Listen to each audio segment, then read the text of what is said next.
Hi, my name is Travis Herrera, and today we are talking about direct marketing. So direct marketing is a forum for companies and nonprofits to outreach their consumer or reach out to their consumers and create a bond with them using a more in-your-face approach, a very direct approach. In a sense, it's supposed to stimulate a conscious reaction. You're supposed to really think about the product that you're selling almost immediately upon seeing your marketing. There are a variety of ways of marketing, and they range from letters, catalogs, flyers, advertisements, infomercials, email lists, mailings, phone calls even are a form of direct marketing. Anyways, why professionals care are because it's almost seen in every single form of business nowadays. Pretty much anyone selling something or promoting a service is going to use some form of direct marketing to target that, their big buyers essentially, like the audience that's going to be generating the majority of their income. And also, as I said, it's used in every business, so if you're not using it, you're not,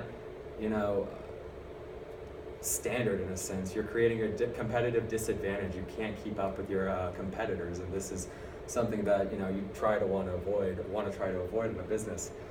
Facebook is a great example of direct marketing because they use direct marketing in almost every single one of that's how they generate their income. And so, if Zuckerberg sold his shares in Facebook in 2012, I think, for $3.3 billion, and it's estimated that Facebook will be worth $1 trillion one day. So just seeing that value and it correlating directly to direct marketing due to their, reliance on it for their income, it just, emphasizes the fact that it is a prevalent way of life nowadays. Technological advances, augmented reality is one way that a lot of companies have started to, promote their products. It's typically seen through an app, and consumers are able to pull up a realistic representation of their product or service through the app. So this gives the consumer a much more detailed and a more personal feel with the service or product being provided.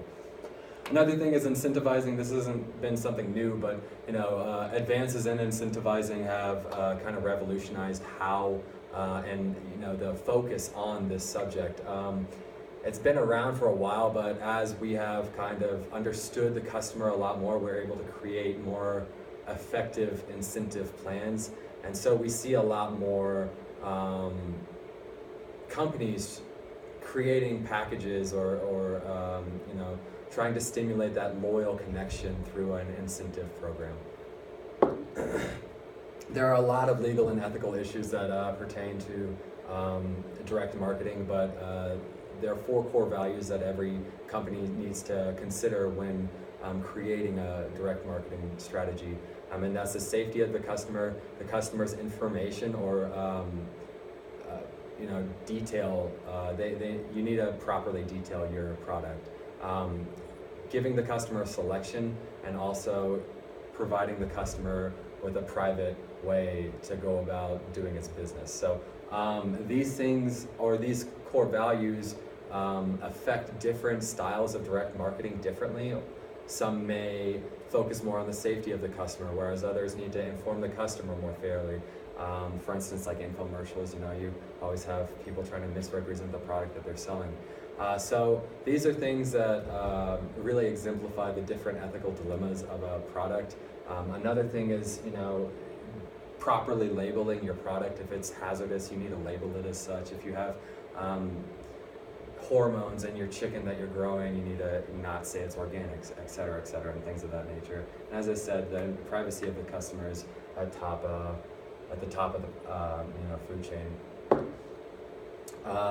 In terms of our group, we're dealing with a real estate company, so it deals heavily in direct marketing, whether it's pamphlets or brochures or anything like that. Whether you're acquiring or selling a property, you are probably using direct marketing in the real estate economy. So we have already started to create a survey to kind of gain the perspective of the local population in Summit County, and we're also trying to stimulate a positive perception for the company. And in this, it's a form of direct marketing where we can, kind of get in the face of the consumer and really understand what they're thinking and what's going through their head. So these are my sources, and we are set.